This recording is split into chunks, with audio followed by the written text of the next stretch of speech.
I feel overwhelmed. You've changed my life. We just reminded you of stuff you know, and you changed your life. Absolutely. You've given us so many amazing processes and tools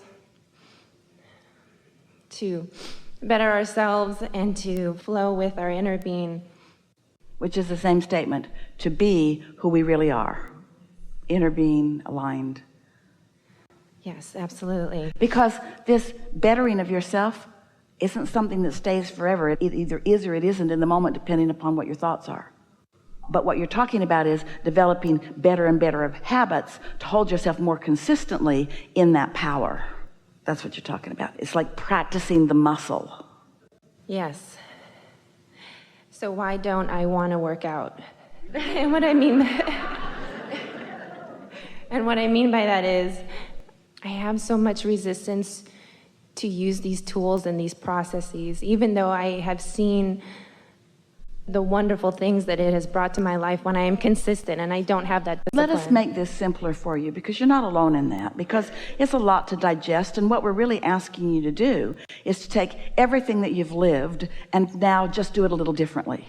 And that's a lot to ask of anybody, because you've got patterns and habits, and you've also got law of attraction compounding those patterns and habits. So give yourself a break. But there is something that you could consider, because we have found an easier way of talking about it. We talked about it already, which is, rather than working so hard to move up the emotional scale, just find yourself in satisfaction and identify it and isolate it and know what the feeling feels like, and then let that be your sort of standard of what you're reaching for.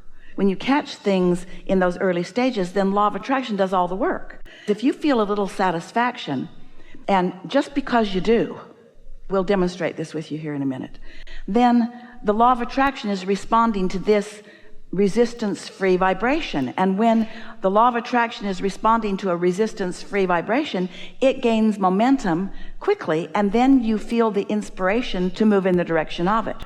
Now we're going to give you a statement that, as you hear it and sort of let it settle in, this is the basis of where your new belief and understanding is going to come from.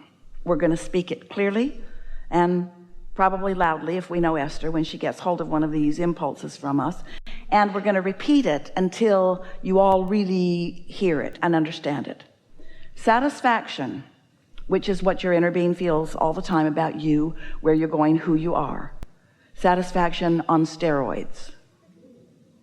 Satisfaction comes from one place and one place only, and that is moving in the direction of who you really are.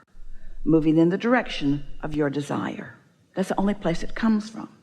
So what happens is you live in a world that has tried to motivate you to behavior about things that you don't feel satisfied about. Your parents want you to do what they want you to do, not what would satisfy you. Your employers want you to do what they need you to do, not necessarily what would be satisfying to you in the moment. And so you're having a rebellion inside of yourself, because most of you are sort of tired of pushing against your own flow. Does that make sense to you? Think about the difference in the way you feel on a morning that you're waking up to go on vacation or to go fishing or to go do something really fun, and the way you feel when you're waking up to go to work. And it's because the vacation is calling you. And when you point in the direction of that, there's no resistance. And so you're so clever, you're so fun, you're really on point, you remember what you need to bring, you think of clever things, you're working with others, the universe cooperates with you. But it sometimes doesn't feel that way when you're doing something that you really don't want to do. So here's our message to you: never do anything you don't want to do. Because first of all, you're setting a bad example for the rest of the world. You're teaching people that they can control you by whining and complaining and demanding things of you. Demonstrate to yourself that you are someone who wants to be inspired, not motivated. So you got to stop trying to motivate yourself. You don't like it when people try to boss you around. When somebody tells you that you need to do something, you don't want to do it. People who know you know that you're stubborn that way. And so this is the same thing. You got to understand that about yourself. You can't demand of yourself. You can't motivate yourself. You've got to let yourself be inspired, which means you got to understand these important things. You've got to understand that it's not just you with you, that you have an inner being you that is really this powerful, dominant, strongest part of you, and that inner being knows everything that you've asked for and is focused upon everything that you've asked for in a way that those cooperative components are already being gathered to that. You got to understand that there is a vibrational reality. We want so much for you to accept the realness of this that we named it the vortex, wrote 2 books about it. We want you to understand that this vibrational reality, which is the furthest expansion that you have accomplished vibrationally along with your inner being. It's vivid and it's real. It's not imaginary, although we want you to seek the image of it. It is a real vibration, and it is calling you. And when you move in the direction of it, because you're not doing the opposite, because you're not doing that thing that holds you away from it, maybe because you meditated and so your mind is clear, maybe because you've been making a list of positive aspects so you're in tune with it, maybe because you're just in love with life right now. Doesn't matter what the reason is. But when you have no resistance, you will receive that inspiration that will call you forward, and you'll never again say, how can I make myself do something? As you listen to us, oh, we've got so many great ideas. We're so sure of ourselves. Esther stands here and expresses the clarity of what we have to say. And to most of you, or to most anyone who's looking at this for the first time, this just looks like somebody who really believes what they say and has some pretty good ideas, and it's just another opinion that might work, might not work. We get how there are so many voices in the world that are encouraging you in different ways to do different things. But this we know for sure. If you will accept that you are an extension of source energy, and you will accept that your source energy is aware of you and is calling you, and you will decide that you're going to meditate to allow yourself access to that. And so you do it. Maybe it takes a week or 2 or 3 before you really feel that you've allowed yourself that connection, and then an impulse occurs to you. An impulse. And by that we mean something that just feels good. For Esther, it's like, oh, I think I'll move the furniture around. And then she meets all kinds of people that day that were really meaningful to her. Or, oh, I think I'll stop over there and get gas. And then she meets something really significant. These are not blockbuster ideas usually. It's an idea about something that just feels good to you. But if it feels like a good idea, follow it. And then as it unfolds into something, as these thoughts are turning into things, you will have first-hand understanding about what alignment with source translates into your life, and you will trust your guidance.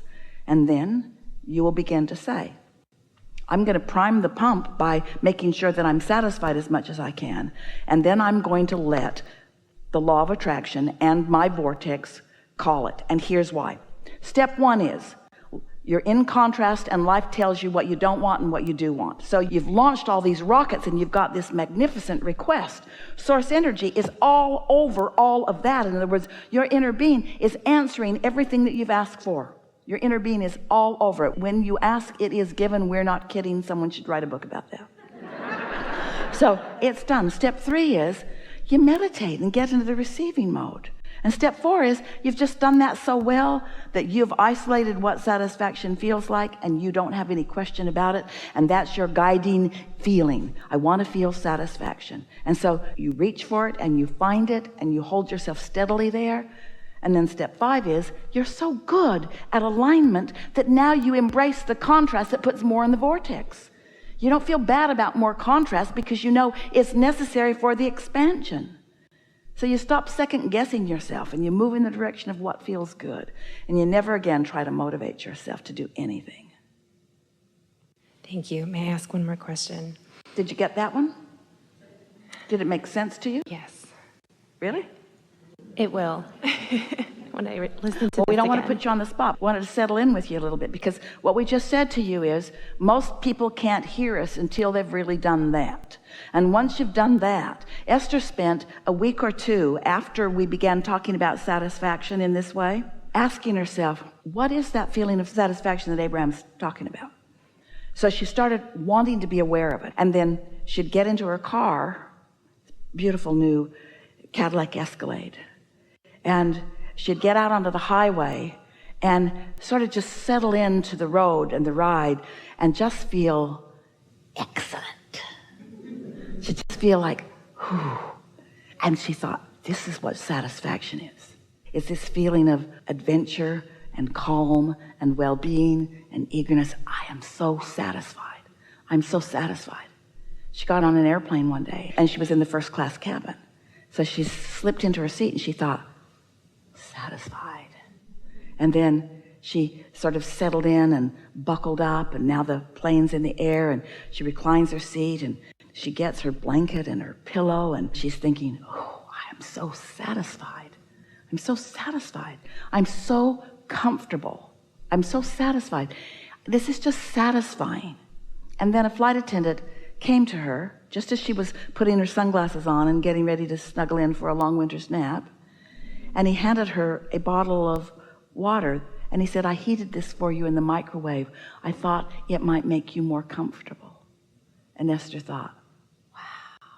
Well, first she thought, do I look old and feeble? And then she thought, oh, no, this is because I'm so satisfied that the universe is looking for other cooperative components to help me feel even more satisfaction. She'd be in a restaurant, slip into the booth, friends across the table, she'd look at their faces, she'd feel such love for each one of them, and she would think to herself, this is so satisfying. So satisfying. The fragrances in the air and the leather that I'm sitting on and the friends that I've gathered with and the entire atmosphere of my life, it is so satisfying. And there are plenty of times to do that, but until you start doing it, identifying it, isolating it, milking it, finding the vibrational frequency of it, now you know what you're tuning to. You see what we're getting at? So then you're satisfied, satisfied, satisfied, satisfied, satisfied. And when something's off, you feel that it's off, and you don't let it get off until you establish such a substantial, chronic pattern of connection to source, to the path of least resistance, that then only cooperative components to who you really are and what you really want can come to you. And then other people look at you and they say, it's not fair. Good stuff comes to you, and mostly only good stuff comes to you, and the rest of us are out here, and you know why. It's not some crapshoot. It's not some law of averages. It's not some game of chance or luck. It's not some karmic game where you're being cursed or somebody's doing a voodoo on you. You're in complete control. And what is the control? Right here. Satisfied or not satisfied. Before I push my car down the hill, I come to my senses and I find my alignment. And when that's what you do, next time we see you, you'll say, hi, Abraham, I don't do anything I don't want to do, but there's so many things I want to do. Having such a good time. All right, now we'll hear you. That was good, by the way.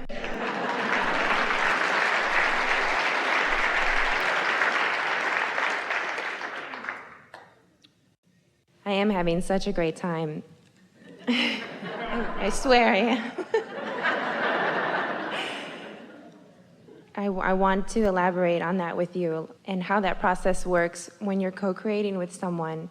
I'm about to get married to the person that I feel like is the co-creator that I want for the rest of my life. We agree. Thank you. That's what that feeling of love is. That's you and your inner being in complete agreement on the subject at hand. Thank you. Yes, it's a great feeling. This is my third marriage. Yeah, that's good. Because that contrast built a vortex for you. Yes. And the cooperative components gathered, and you have the understanding of knowing. That's why you were thanking us. Your guidance system is letting you know that what you know is what you know. You got it right this time. You didn't get it wrong the other times, but the other times led to this.